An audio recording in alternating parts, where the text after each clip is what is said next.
Good afternoon and welcome. We are at week 37 of our travels through the Chronological Bible. This is the week of September 10th through September 16th. And we are exclusively in the book of Job. And as we discussed last week, this is a puzzling book. It is considered part of wisdom literature. And it is a difficult question. How is it that evil is in the world? I mean, obviously we know it's in the world because it was brought into the world by man and woman's sin. And, of course, we know that Satan has somehow been cast out of God's good graces, and he wants to bring a lot of folks into hell with him when the time comes.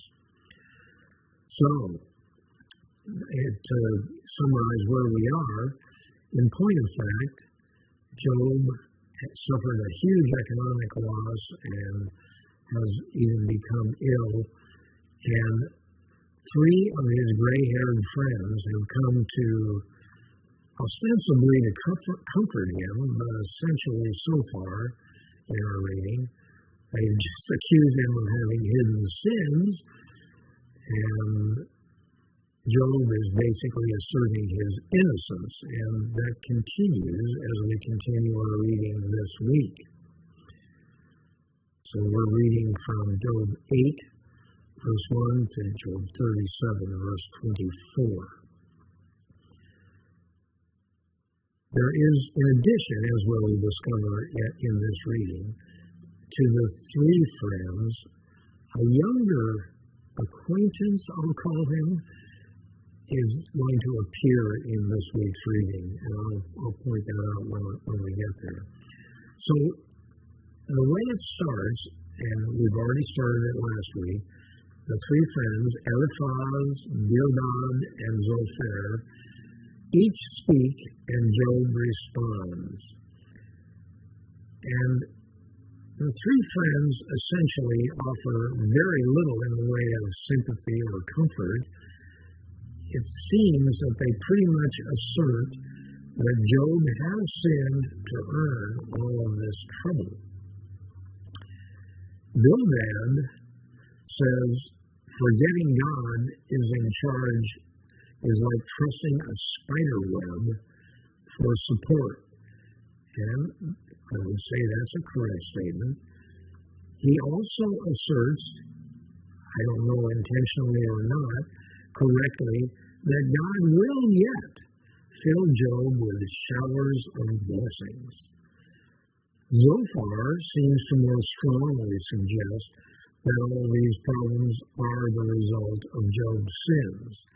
That's in our reading this week. So Job responds that the friends are not the only smart people in the room. I'd like to read a passage from Job 12, verses 1 through 3. Job says, doubtless you are the people, and wisdom will die with you. But I have a mind as well as you. I am not inferior to you. Who does not know all these things? And then in verses 7 through 12, Job again speaking, ask the animals, they will teach you, or the birds of the air, and they will tell you, or speak to the earth, and it will teach you, or let the fish of the sea inform you. Which of all these does not know that the hand of the Lord has done all this? In his hand is the life of every creature, and the breath of all mankind. Does not the ear test words as the tongue tastes food? Is not wisdom found among the aged? Does not long life bring understanding? And then I'd like to read Job 13, continuing Job's responses, verses 1 through 5. My eyes have seen all this. My ears have heard and understood it. What you know, I also know. I am not inferior to you. but I desire to speak to the Almighty and to argue my case with God. You, however, smear me with lies. You are worthless physicians, all of you. If only you would be altogether silent. For you, that would be wisdom. So clearly Job is offended by their assertions that his sin has brought on all these troubles. So again, Eliphaz, Bildad, and Zophar speak yet again, even though Job pleaded with them to please be quiet. So nonetheless, they continue. And I will read a few more passages here just briefly. Eliphaz notes the sinfulness of man. This is in Job 15, verses 14 through 16. What is man that he could be pure, or one born of woman that he could be righteous? If God places no trust in his holy ones, if even the heavens are not pure in his eyes, and I'm not sure where that assertion comes from, how much less then is man who is vile and corrupt, who drinks up evil like water? And Bildad again asserts that sin is the cause of the loss. I'll read now from Bildad's claims in Job 18, verses 5 through 21. The lamp of the wicked is snuffed out. The flame of his fire stops burning. The light in his tent becomes dark. The lamp beside him goes out. The vigor of his step is weakened. His own schemes throw him down. So again, the result of sin is the loss of God's care.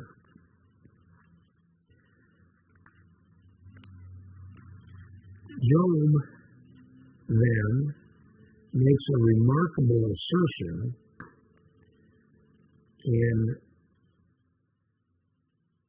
Job 19, verses 25 through 27. Clearly, an insight that he probably doesn't fully understand on his own, but I'm only guessing, obviously. This is his statement. I know that my Redeemer lives, and that in the end he will stand upon the earth. After my skin has been destroyed, yet in my flesh I will see God. I myself will see him with my own eyes, I and not another. How my heart yearns within me.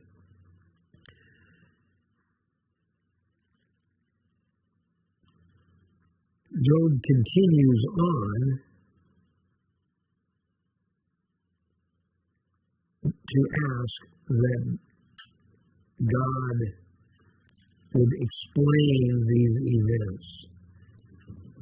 And I will read just a few passages there. This is Job 28, verses 1 through 19, and chapter 28, verse 28.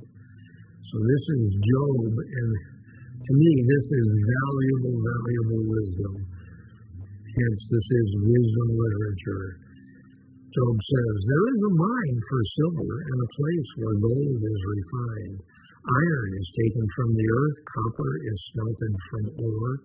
Man puts an end to the darkness. He searches the farthest recesses for ore in the blackest darkness.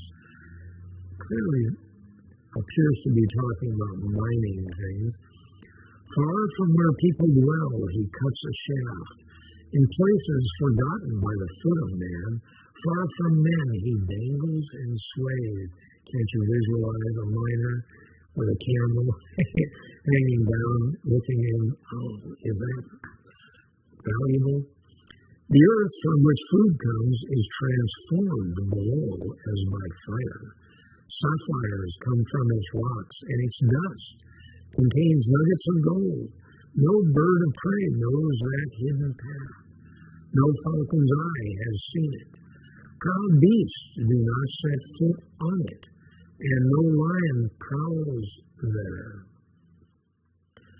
Man's hand assaults the flinty rock and lays bare the roots of the mountains. He tunnels through the rock. His eyes see all its treasures. He searches the sources of the rivers and brings hidden things to light. But where can wisdom be found? Where does understanding dwell? Man does not comprehend its worth. It cannot be found in the land of the living. The deep says, "It is not in me." The sea says, "It is not with me." It cannot be bought with the finest gold, nor can its price be weighed in silver. It cannot be bought with the gold of Ophir, with precious onyx or sapphires. Neither gold nor crystal can compare with it, nor can it be had for jewels or gold. And I would note to you that at this point we're discussing the value of wisdom. It is great. Coral and jasper are not worthy of mention. The price of wisdom is beyond rubies. The topaz of Cush cannot compare with it. It cannot be bought with pure gold. Then he makes this bold statement. And God said to man, "The fear of the Lord, that is wisdom, and to shun evil is understanding." So Job continues to ask that God should explain the events, that the evils, if you will, that have befallen him. And as we will soon discover in next week's reading, God is not about to reveal the challenge of Satan that actually led to the destruction of Job's livelihood. God is not going to explain that to Job. And now in our reading, a brand new interlocutor enters the fray at this point in our reading. And this new interlocutor is named Elihu and is apparently a young gentleman, a younger man than the three gray hairs. And I would note to you that, again, some Bible scholars assert that Elihu's discussion is sufficiently different textually and in terms of the language in use that it must have been written by a different author and must have been added later. I obviously am not in a position to argue one side of that argument or the other, but again, I believe that the bulk of the Job writings come from well before Moses and the flight from Egypt. So anyway, Elihu begins by summarizing Job's claims. I'll read Job 35, verses 5 and 6. And again, this is Elihu's assertion as to what Job is claiming. Job says, "I am innocent, but God denies me justice. Although I am right, I am considered a liar. Although I am guiltless, his arrow inflicts an incurable wound."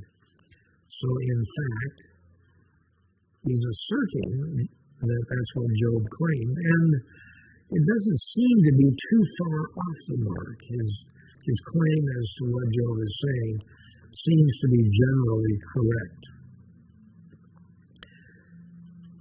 So then, he basically, at least in my view, Elihu seems to summarize also or repeat, I should say, the arguments of the three gray-haired friends. I will read Job chapter 36, verses 5 through 11. God is mighty, but does not despise men. He is mighty and firm in his purpose. He does not keep the wicked alive, but gives the afflicted their rights. He does not take his eyes off the righteous. He enthrones them with kings and exalts them forever. But if men are bound in chains, held fast by cords of affliction, he tells them what they have done, that they have sinned arrogantly. He makes them listen to correction and commands them to repent of their evil. If they obey and serve him, they will spend the rest of their days in prosperity and their years in contentment. But if they do not listen, they will perish by the sword and die without knowledge. So, a fourth party seems to more or less blame our hero, Job, for the evils that have befallen him. So that actually concludes the readings for this week. We will soon learn that God does not exactly agree with the four who are questioning Job, rather than comforting him. And we will also find that the first three, the gray-haired three, will be told that they need to have Job pray for them. Interestingly, Elihu is not mentioned in God's final summary, as we'll discover next week. So, I don't know what to tell you, but I'm glad you were here. I'm glad we're reading this. I hope we can all gain wisdom from this wisdom literature.